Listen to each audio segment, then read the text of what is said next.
हम में से बहुत सारे लोग अपनी जिंदगी की छोटी छोटी समस्याओं को बहुत बड़ी मान लेते हैं और उनके सामने घुटने टेक देते हैं। लेकिन आज मैं आपको एक ऐसी लड़की की कहानी सुनाता हूं जिसकी जिंदगी में ना जाने कितनी समस्याएं आई।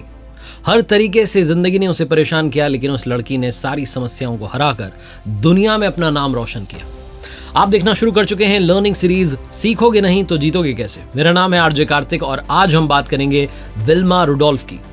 अमेरिका के टेनेसी स्टेट में उनका जन्म हुआ एक गरीब परिवार में, एक अश्वेत परिवार में।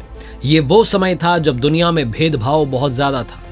अश्वेतों को साइड रखा जाता था, उनसे बात करने में लोग शर्म महसूस करते थे। विल्मा रुडोल्फ का जन्म एक ऐसे परिवार में हुआ जहां उनकी मां नौकरानी का काम करती थी, उनके फादर कुली का काम करते थे। विल्मा जब 2 से 2.5 साल की थी तब उनके पैरों में दर्द रहने लगा। जब डॉक्टर्स को दिखाया गया तो डॉक्टर्स ने कहा कि बच्ची को पोलियो है। विल्मा रुडोल्फ के इलाज के लिए उनकी मां 50 माइल्स दूर उनका ट्रीटमेंट करवाने के लिए एक हॉस्पिटल में जाती थी, क्योंकि आसपास के हॉस्पिटल्स में अश्वेत यानी कि ब्लैक जो लोग थे उनको देखा नहीं जाता था। तो इनका ट्रीटमेंट 50 मील दूर एक अस्पताल में होता था। इतनी दूर कैसे जाएं बार बार? तो हफ्ते में एक बार इनको डॉक्टर को दिखाने के लिए जाया जाता था। बाकी के दिन घर में ही विल्मा का इलाज चलता था। जब 5 साल की विल्मा हुई तो कैलिपर्स के सहारे वो चलने लगी। डॉक्टर्स ने कह दिया था कि बच्ची कभी भी बिना सहारे के चल नहीं पाएगी। विल्मा रुडोल्फ की मां ये बात अपनी बच्ची को बताना नहीं चाहती थी। वो नहीं चाहती थी कि उनकी बच्ची का हौसला टूटे। इसलिए विल्मा रुडोल्फ की मां ने विल्मा का एडमिशन एक स्कूल में करवा दिया। बच्ची को हर तरीके से मोटिवेट रखने की कोशिश की। कहानी असली यहीं से शुरू होती है। वो कहते ना कि जब मन में आप ठान लें तो आप चट्टानों को भी तोड़ करके रास्ता बना सकते हैं। विल्मा रुडोल्फ स्कूल में पढ़ने जाती थी, मोटिवेटेड रहती थी। उनकी मां हमेशा उन्हें पॉजिटिव बातें सुनाया करती थी। विल्मा के स्कूल में एक दिन स्पोर्ट्स कंपटीशन हुए। उसमें रेस भी ऑर्गेनाइज की गई। दौड़ प्रतियोगिता थी। विल्मा ने देखा कि उसके साथ पढ़ने वाले बच्चे बच्चियां दौड़ रहे हैं। उसने जब ये देखा तो घर आई और मां से पूछा कि मां, क्या कभी मैं दौड़ पाऊंगी? विल्मा की मां ने जो कहा वो बात हमेशा हमेशा के लिए विल्मा के दिल में घर कर गई। विल्मा की मां ने कहा कि अगर बेटा सच्ची लगन हो, सच्ची मेहनत हो, ऊपर वाला भी आशीर्वाद देता है और इंसान वो सब कुछ पा सकता है जो पाना चाहता है। विल्मा रुडोल्फ ने इस बात को अपने दिल में बसा लिया और वो दुनिया की सबसे तेज रनर बनने का सपना देखने लगी। आप कहेंगे एक ऐसी बच्ची जिसके पैरों में कैलिपर्स लगे हैं, क्या वो दौड़ पाएगी? जब विल्मा 9 साल की हुई तो विल्मा ने अपनी मां से जिद की कि मां, मैं बिना कैलिपर्स के चलना चाहती हूँ। विल्मा के डॉक्टर ने तो कहा था कि कभी बिना कैलिपर्स के नहीं चल पाएगी, बिना सहारे के नहीं चल पाएगी, लेकिन बच्ची ने जिद की।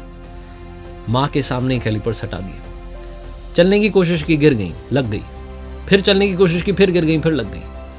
लेकिन एक दिन ऐसा आया कि विल्मा रुडोल्फ ने बिना कैलिपर्स के चल के दिखा दिया। तब तक वो 11 साल की हो चुकी थी। विल्मा रुडोल्फ की मां बहुत खुश हुई और वो ये समाचार जल्द से जल्द डॉक्टर को देना चाहती थी। डॉक्टर के को जब ये बताया गया कि विल्मा बिना कैलिपर्स के चल रही हैं, डॉक्टर से रहा नहीं गया, वो देखने के लिए आए। उनके सामने विल्मा रुडोल्फ ने बिना कैलिपर्स के चल के दिखाया, बिना सहारे के चल के दिखाया। डॉक्टर की आंखों में आंसू आ गए। कहने लगे, बेटा मुझे माफ करना, मैंने तो कह दिया था कि तुम कभी बिना सहारे के नहीं चल पाओगे, लेकिन तुम सब कुछ कर सकती हो। तब इस बच्ची ने डॉक्टर से कहा कि डॉक्टर साहब, मैं बड़े होकर के इस दुनिया की फास्ट रनर बनना चाहती हूँ, सबसे तेज धाविका बनना चाहती हूँ। डॉक्टर ने अपना आशीर्वाद दे दिया।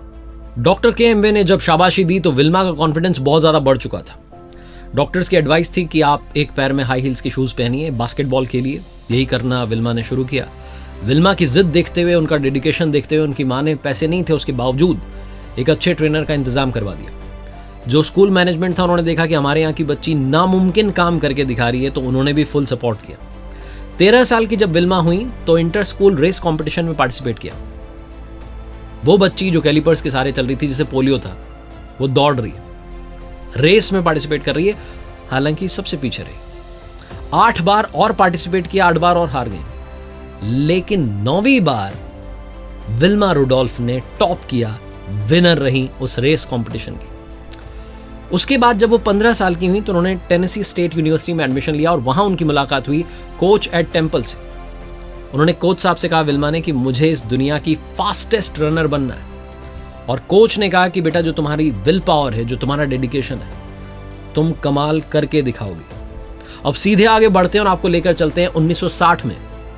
1960 तब विल्मा 21 साल की हो चुकी थी। 1960 वो साल था जब रोम ओलंपिक्स हो रहे थे और उसमें पार्टिसिपेट करने के लिए अमेरिका की तरफ से नाम जाता है किसका? विल्मा रुडोल्फ का।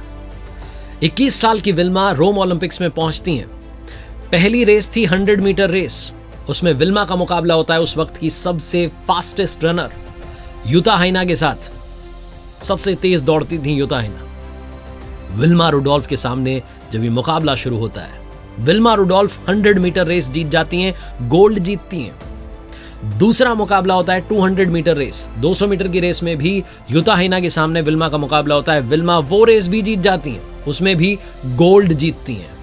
और तीसरी रेस होती है 400 मीटर रिले रेस, जिसमें विल्मा की टीम के 3 और सदस्य होते हैं, 3 और मेंबर्स होते हैं, रनर्स होते हैं जो कि शुरू में दौड़ते हैं। फाइनली विल्मा के लिए आखिरी जो स्पेस था वो बचा के रखा जाता है, क्योंकि विल्मा बहुत तेज दौड़ती थी। बैटन उनके हाथ में आती है। उस रेस में भी युता हाइना ही दौड़ रही थी।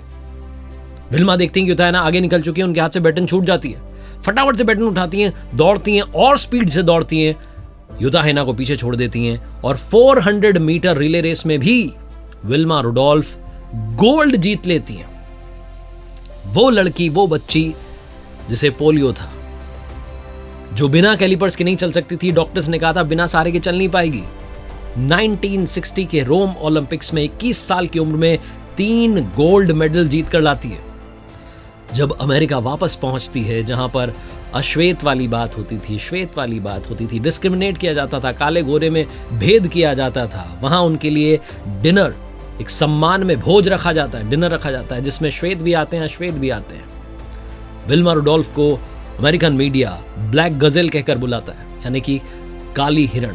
जो हिरण होता है ना, तेज दौड़ता है, उससे भी तेज दौड़ती थी विल्मा रुडोल्फ। उनके सम्मान में तालियां बजती हैं, देश उनका सम्मान करता है।